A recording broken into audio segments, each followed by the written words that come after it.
Doctor Satti Suryanarayana Reddy Anaparthi నియోజకవర్గంలో 10 రూపాయలు డాక్టర్గా మంచి పేరు సంపాదించుకున్నారు. దీంతో వైసీపీ నుంచి అనపర్తి టికెట్ దక్కింది. ఆయనకు మృదు స్వభావి అనే పేరు ఉన్నప్పటికీ పార్టీ కార్యకర్తల పట్ల కఠినంగా వ్యవహరించేవారా? ఓ పక్క డాక్టర్గా సేవలు, మరోపక్క రాజకీయాలు రెండింటినీ ఎలా బ్యాలెన్స్ చేశారు? అయినప్పటికీ సిట్టింగ్ ఎమ్మెల్యేగా ఉండి కూడా ఎందుకు ఓటమి పాలయ్యారు?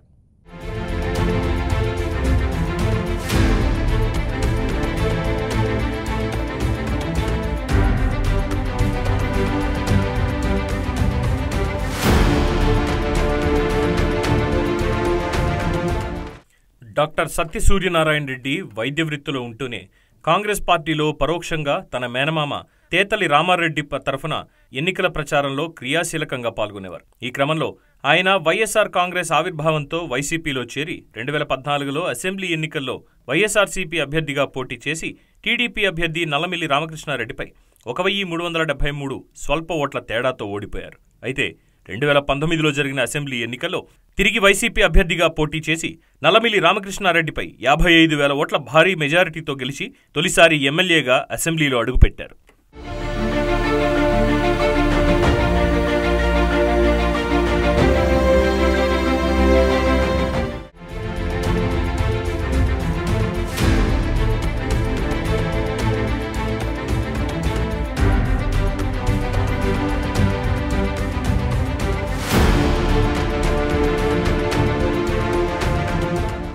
అనపర్తి నియోజకవర్గంలో 10 రూపాయల డాక్టర్గా మంచి పేరు సంపాదించిన డాక్టర్ సత్తి సూర్యనారాయణ రెడ్డికి 2014లో వైఎస్ఆర్సీపీ నుండి ఎమ్మెల్యే టికెట్ ఇచ్చారు జగన్. అదే సమయంలో టీడీపీ సీనియర్ నాయకులు నల్లమిల్లి మూలారెడ్డి రాజకీయాల నుండి తప్పుకొని తండ్రి బాటలో నడుస్తున్న తన కుమారుడు నల్లమిల్లి రామకృష్ణారెడ్డిని రాజకీయ వారసుడిగా పరిచయం చేశారు. దీంతో టీడీపీ అధిష్టానం నల్లమిల్లి రామకృష్ణారెడ్డికి ఎమ్మెల్యే టికెట్ని కేటాయించారు.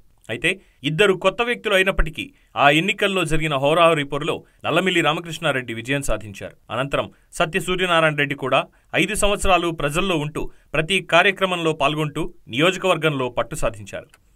ఈ క్రమంలో 2019 ఎన్నికల వరకు ప్రజల్లో సత్య సూర్యనారాయణ రెడ్డికి ఆదరణ పెరిగింది. దాంతోపాటు జగన్ ఒక్క ఛాన్స్ నినాదం కలిసి రావడంతో సత్య సూర్యనారాయణ రెడ్డి 2019 ఎన్నికల్లో భారీ మెజారిటీతో విజయం సాధించారు.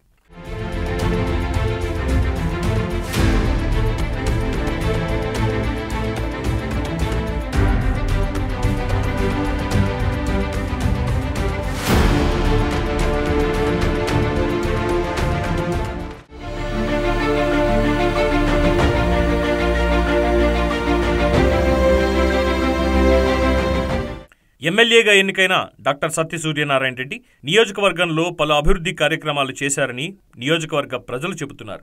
తమ నాయకులు గాని కార్యకర్తలు గాని నియోజకవర్గంలో ఎక్కడా ఎటువంటి తప్పులు చేసినా ప్రజలను ఇబ్బంది పెట్టినా సహించేది లేదని, వారిపై కఠిన చర్యలు తీసుకుంటామని హెచ్చరించేవారు. అలాగే మద్యం నాటుసారా వల్ల ప్రజలు ఇబ్బంది పడుతున్నారని తెలిసి అటువంటి వారిని పట్టుకుని ప్రభుత్వానికి అప్పగిస్తే 5,000 బహుమతి ఇస్తానని ప్రకటించారు. అలా ప్రజల్లో మంచి పేరు సంపాదించారు.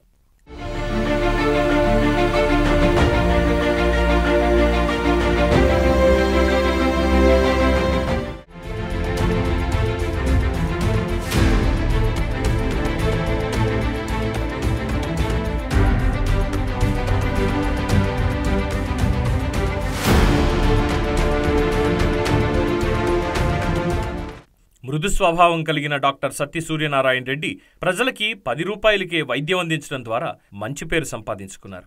అయితే ప్రజలకు మరింత సేవ చేయాలనే ఉద్దేశంతో రాజకీయాల్లోకి వచ్చి ఎమ్మెల్యేగా గెలుపొంది ప్రజలకు ప్రభుత్వ పథకాలు అందేలా చూశారు. నిత్యం ప్రజల్లో ఉంటూ ఉదయం 10 గంటల వరకు హాస్పిటల్లో ఉండి ప్రజలకు వైద్య సేవలు అందించి మిగిలిన సమయంలో నియోజకవర్గంలో రాజకీయాలు చూసుకునేవారు. ప్రభుత్వ పథకాలు అందడంలో ఎక్కడా అవినీతి లేకుండా నియోజకవర్గంలో అందరూ పనిచేయాలని పార్టీ నాయకులకి దిశానిర్దేశం చేసేవారు.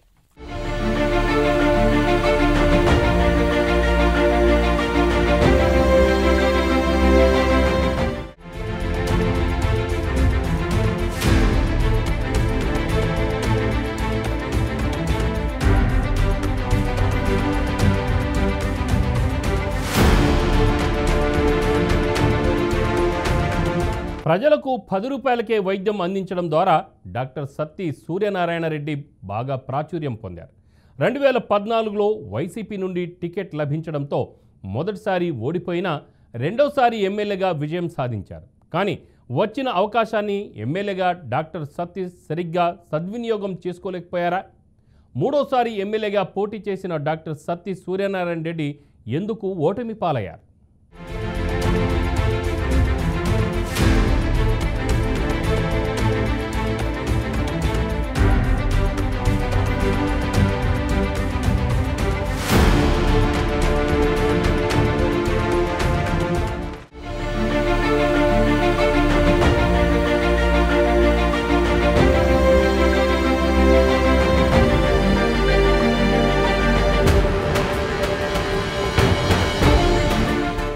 డాక్టర్ సత్య సూర్యనారాయణ రెడ్డికి మృదు స్వభావిగా పేరుంది. మరోవైపు 10 రూపాయలకే డాక్టర్గా సేవలందించడం ప్రజలను ఆకర్షించింది. ఈ నేపథ్యంలో వైసీపీ టికెట్ రావడంతో 2014లో ఎమ్మెల్యేగా బరిలోకి దిగి ఓడిపోయారు. అయితే 2019లో వైసీపీ గాలిలో డాక్టర్ సత్య సూర్యనారాయణ రెడ్డి విజయం సాధించారు. కానీ ఎమ్మెల్యేగా గెలిచాక నియోజకవర్గంపై డాక్టర్ అంతగా దృష్టి సారించలేదనే టాక్ ఉంది.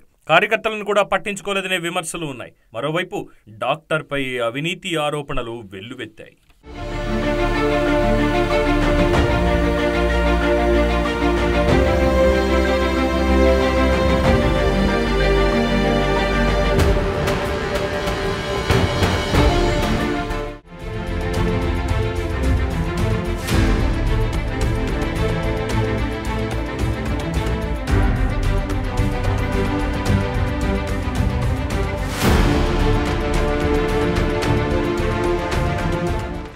ఇక ఎమ్మెల్యే పదవిని అడ్డం పెట్టుకొని సత్య సూర్యనారాయణ రెడ్డి అందిన కాడికి దోచుకున్నారని అప్పటి టీడీపీ నేత ప్రస్తుత ఎమ్మెల్యేగా నల్లమిల్లి రామకృష్ణారెడ్డి తీవ్ర విమర్శలు ఎక్కుపెట్టారు. అవినీతి ఆరోపణల నేపథ్యంలో డాక్టర్కు ఉన్న మంచి పేరు కాస్త మసకబారింది. మరోవైపు నియోజకవర్గంలో కార్యకర్తలను పట్టించుకోవడం లేదనే ఆరోపణలు ఎక్కువయ్యాయి. ఆయా గ్రామాల్లో నాయకులకే పెత్తనం ఇవ్వడం పట్ల నియోజకవర్గంలో పార్టీ క్యాడర్ జీర్ణించుకోలేకపోయింది. దీంతో 2019లో 50,000 పైచిలకు మెజారిటీ వచ్చిన 2024లో 20,000 ఓట్లతో ఓడిపోవడం నియోజకవర్గంలో ఓటర్లు షాక్ ఇచ్చారనే చెప్పొచ్చు.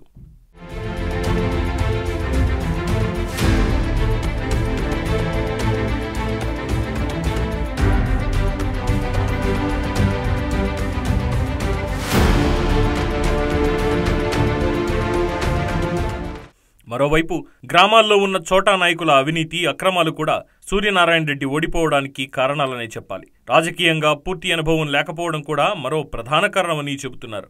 ఇదిలా ఉంటే చెప్పుడు మాటలు కూడా ఓటమికి మరో కారణమని నియోజకవర్గంలో టాక్ వినిపిస్తోంది. అంతేకాకుండా అప్పటి సీఎం జగన్ పైన ప్రభుత్వ వ్యతిరేకత కూడా డాక్టర్ గెలుపుకు పెద్ద డ్యామేజ్ అని రాజకీయ విశ్లేషకులు చెబుతున్నారు.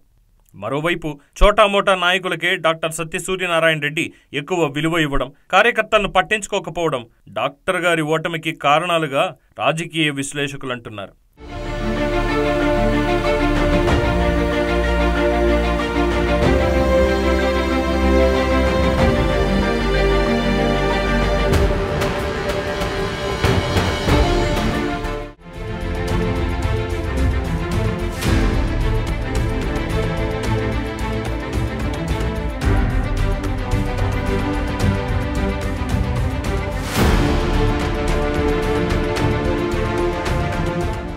ఏదేమైనా సరే కర్ణుడి చావుకి 1,00,000 కారణాలుంటాయన్నట్లు నియోజకవర్గంలో టాక్ వినిపిస్తోంది. చోటామోటా నాయకులు చేసిన తప్పులు కూడా పార్టీ ఓడిపోవడానికి కారణమనే చెప్పాలి. కొందరు నాయకుల మాటలు నమ్మి కార్యకర్తల్ని పట్టించుకోకుండా నిర్ణయాలు తీసుకోవడం కూడా డాక్టర్ పరాజయానికి ప్రధాన కారణమని చెప్పవచ్చు. కనీసం ఎన్నికల సమయంలోనైనా నియోజకవర్గంలోని ఆయా గ్రామాల్లో మీటింగ్ పెట్టి ప్రజలను కలిసి వారి సమస్యలను తెలుసుకోకపోవడం కూడా సత్య సూర్యనారాయణ రెడ్డి ఓటమికి కారణాలని విశ్లేషకుల అభిప్రాయం.